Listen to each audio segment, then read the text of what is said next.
Hello friends, welcome to grow with CV. तो आप सभी का स्वागत है आपके अपने चैनल ग्रो विद सीवी पर।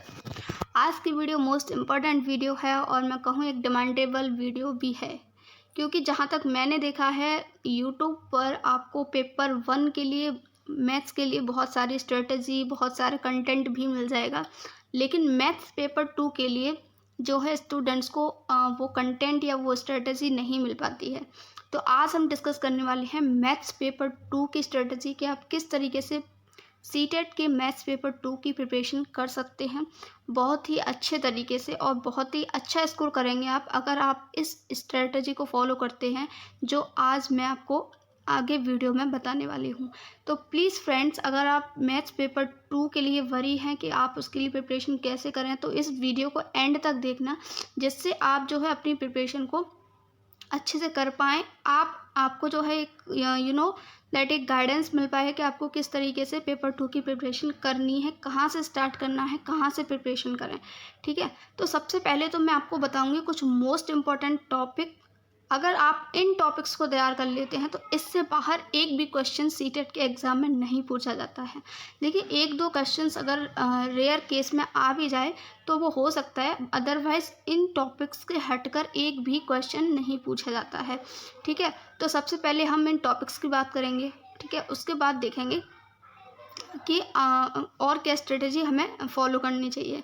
तो सबसे पहले मैं आपको इसके लिए बता दूं कि एक्चुअली में मैथ्स सीटेट के एग्ज़ाम में पेपर 2 के लिए बात कर रहे हैं हम। ठीक है, पेपर 2 में कितने मार्क्स का आता है, तो मैं आपको बता दूं 30 मार्क्स का आपका रहता है मैथ्स पेपर 2 में। ठीक है, और 30 मार्क्स की आपकी रहती है साइंस। टोटल ये आपका मैथ और साइंस का सेक्शन आता है 60 मार्क्स का। ठीक है, जिसमें 30 का आपका रहता है मैथ्स और 30 की रहती है आपकी साइंस।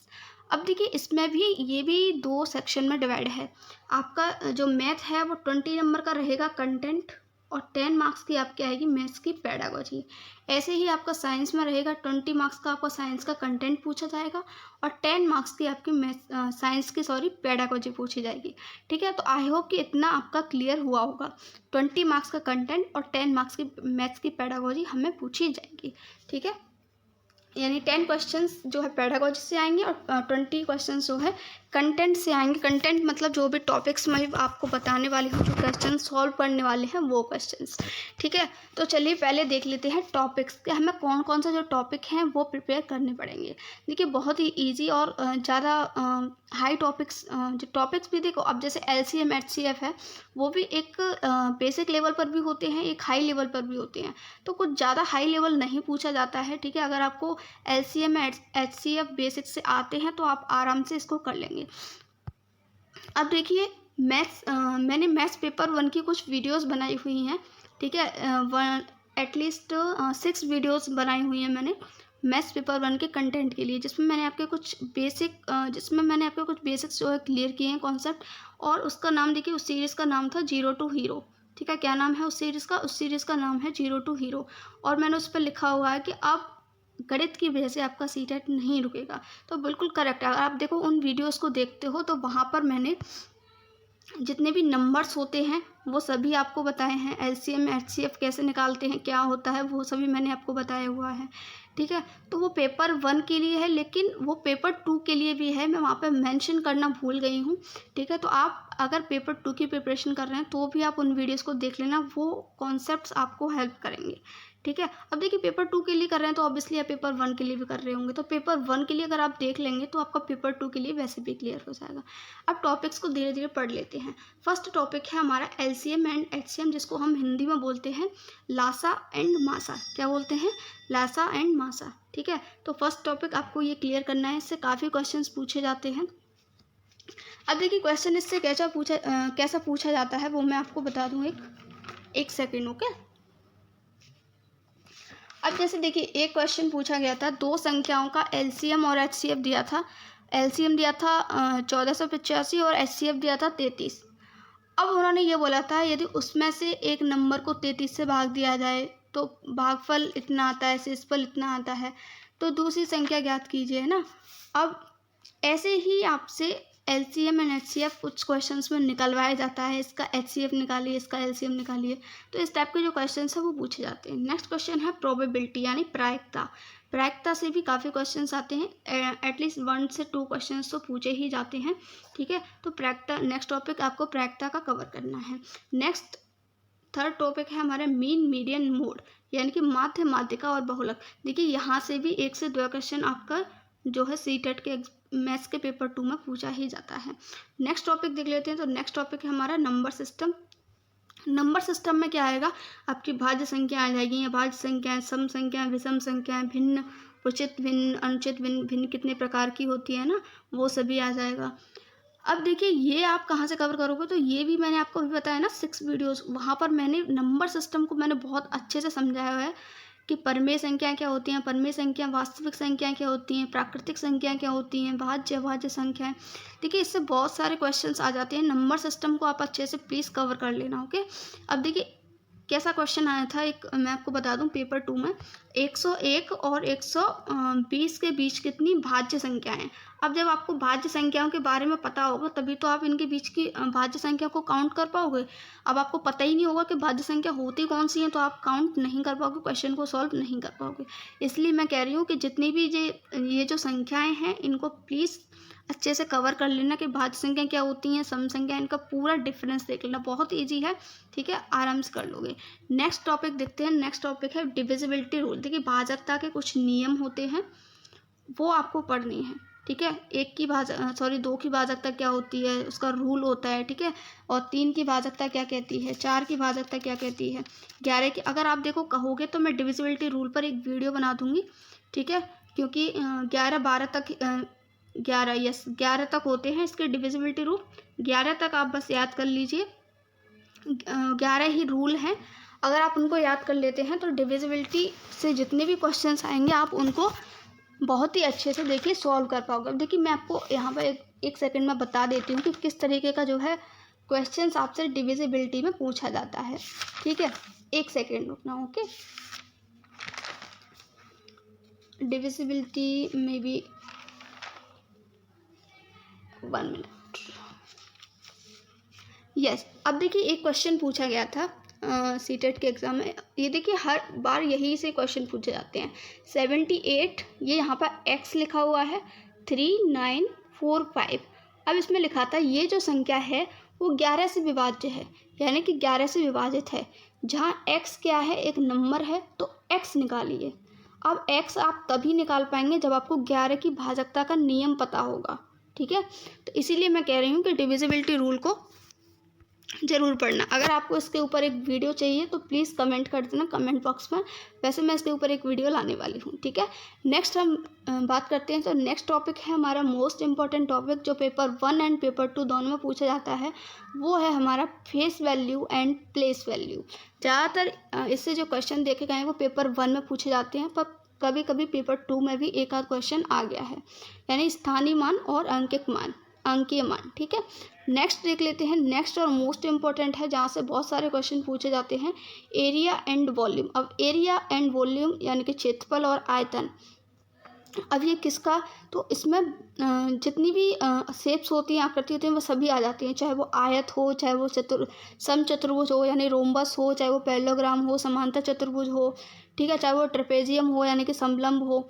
तो ये सभी आपको, चाहे वो त्रिभुज हो, देखिए त्रिभुज से भी क्वेश्चन आ जाते हैं, चाहे वो वर्ग हो, चाहे वो आपका वृत्त हो, चाहे वो आपका शंकु हो। तो ये सारी जो एरिया एंड वॉल्यूम है, ये आपको इनके पता होने चाहिए सारे फॉर्मूले, कि त्रिभुज का फॉर्मूला क्या होता है, क्षेत्रफल का परिमाप कैसे निकालते हैं, आयत का परिमाप क्या फॉर्मूला क्या होता है, समचतुर्भुज का क्षेत्रफल क्या होता है, समांतर चतुर्भुज का परिमाप क्या होता है। इस तरीके के सारे फॉर्मूले आपको पता होने चाहिए।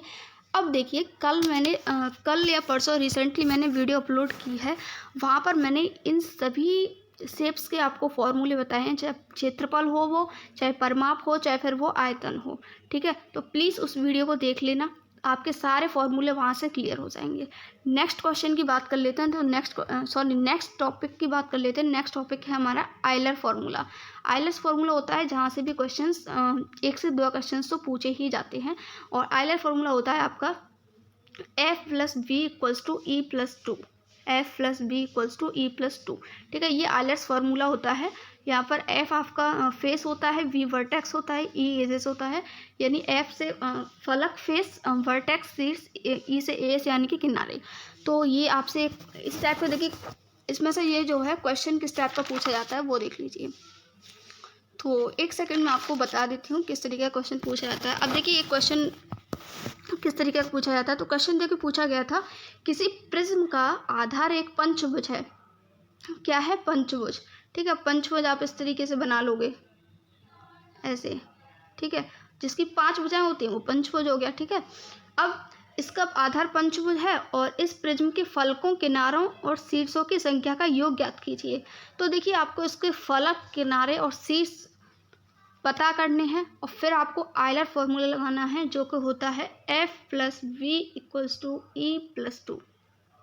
सॉरी, ये अभी इसमें नहीं लगाना है क्योंकि इसने इस क्वेश्चन में तो डायरेक्टली ये पूछा है कि फलकों, किनारों और शीर्षों की संख्याओं का योग ज्ञात कीजिए। तो आप फलक निकाल लेंगे और वर्टेक्स निकाल लेंगे, एजेस निकाल लेंगे, उनको ऐड कर देंगे। लेकिन एक क्वेश्चन इस टाइप का भी पूछा जाता है जहाँ आपको ये फॉर्मूला लगाना पड़ता है। ठीक है, तो वो जब हम क्वेश्चन करेंगे तब देख लेंगे।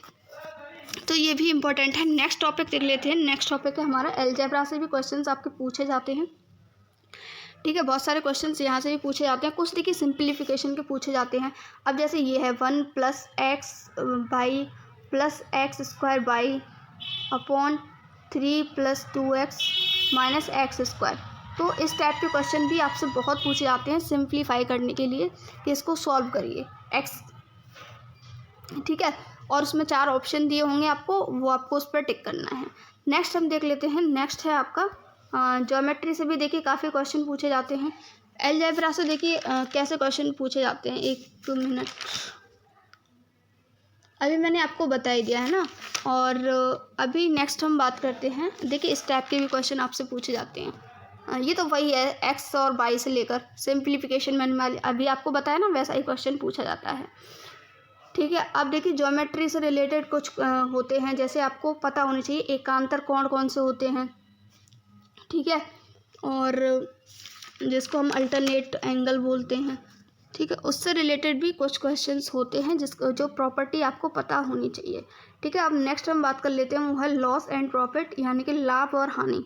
यस, इस टॉपिक से भी 1 से 2 क्वेश्चंस जो है आ जाते हैं, तो ये भी टॉपिक आपको क्लियर करना है। नेक्स्ट है आपका SI एंड CI, यानी कि simple interest and complex interest, यानी कि साधारण ब्याज और चक्रवर्ती ब्याज। तो यहाँ से भी आपका 1 से 2 क्वेश्चंस जो है आ जाते हैं। ठीक है, नेक्स्ट है आपका सिमेट्री यानी सममिति, यहाँ से भी आपके 1 से 2 क्वेश्चंस आ जाते हैं। नेक्स्ट है आपका रोमन नंबर, यहाँ से भी कभी कभार एक आध क्वेश्चन पूछ लिया जाता है। तो आपको रोमन नंबर के बारे में पता होना चाहिए कि एक नंबर को हम रोमन नंबर में कैसे लिख सकते हैं। ठीक है, और लास्ट है आपका यूनिट डिजिट। यूनिट डिजिट यानी कि इकाई अंक, कॉम्प्लीमेंट्री एंड सप्लीमेंट्री एंगल पता होने चाहिए, पूरक कोण और संपूरक कोण क्या होते हैं। ठीक है, तो इतने टॉपिक अगर आप क्लियर कर लेते हैं तो आप जो है सीटेट के पेपर 2 में बहुत ही अच्छा स्कोर करने वाले हैं। अब देखिए वो कौन से टॉपिक हैं जहाँ से क्वेश्चंस पूछा ही जाता है। मोस्ट इंपॉर्टेंट अगर मैं कहूँ तो वो देखिए, एक तो आपका प्रोबेबिलिटी हो जाएगा, दूसरा आपका मीन मीडियन मोड हो जाएगा, और तीसरा आपका नंबर सिस्टम हो जाएगा, चौथा आपका डिविजिबिलिटी रूल हो जाएगा। ठीक है, और एरिया एंड वॉल्यूम हो जाएगा, आइलर्स फार्मूला वाला हो जाएगा। सॉरी, एक टॉपिक छूट गया इसमें, वो है घात एवं घातांक। ठीक है, सिंप्लीफिकेशन में लिखा हुआ है, ये घातांक वाले भी क्वेश्चन इसमें आ जाते हैं। ठीक है, अब देखिए और क्वेश्चंस आपका जहाँ से पूछा ही जाता है, वो एक तो आपका ये लॉ एंड सिमेट्री हो गया, सिमेट्री से क्वेश्चन आ जाता है। ठीक है, और कुछ देखिए आपकी बेसिक अंडरस्टैंडिंग पर भी क्वेश्चंस आ जाते हैं। ठीक है, और यस LCM एंड HCF से आपका आ जाता है, ये भी आपका इम्पोर्टेंट टॉपिक है।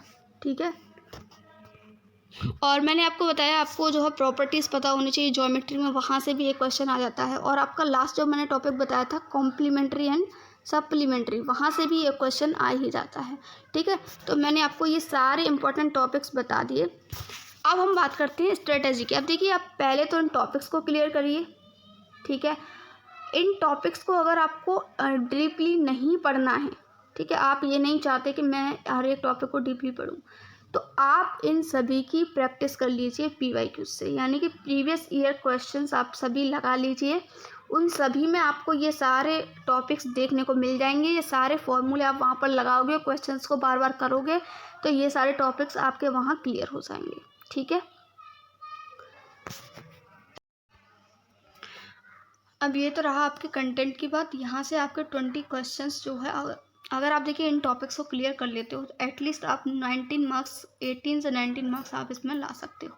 ठीक है, अब हम बात करते हैं मैथ्स पेडागोजी की। तो मैथ्स पेडागोजी में आपको क्या करना है, कुछ नहीं करना है। मैं एक मैराथन वीडियो लाने वाली हूँ, चाहे वो पेपर 1 हो मैथ्स का, चाहे पेपर 2 हो। ठीक है, उसमें आपकी मैथ्स पेडागोजी की पूरी जो है मैराथन वीडियो रहेगी। आपकी पूरी पेडागोजी वहाँ पर कवर हो जाएगी, चाहे पेपर 1 दें मैथ्स का या पेपर 2 दें। ठीक है, आप उसको पढ़ लेना, आपकी पेडागोजी पूरी कंप्लीट हो जाएगी। ठीक है, अब देखिए ये रही मैथ्स पेपर 2 की स्ट्रेटजी। आई होप कि ये स्ट्रेटजी आपको समझ में आई होगी। ठीक है फ्रेंड्स, वीडियो अच्छी लगी हो तो वीडियो को लाइक ज़रूर कर देना। Thank you so much for watching this video. मिलते हैं एक नई वीडियो में नए टॉपिक के साथ। अगर देखिए आपको कोई क्वेरी है सीटेट से रिलेटेड या आप किसी टॉपिक पर वीडियो चाहते हैं तो please comment in the comment box. Okay, मिलते हैं नेक्स्ट वीडियो में नए टॉपिक के साथ। Till then have a great day.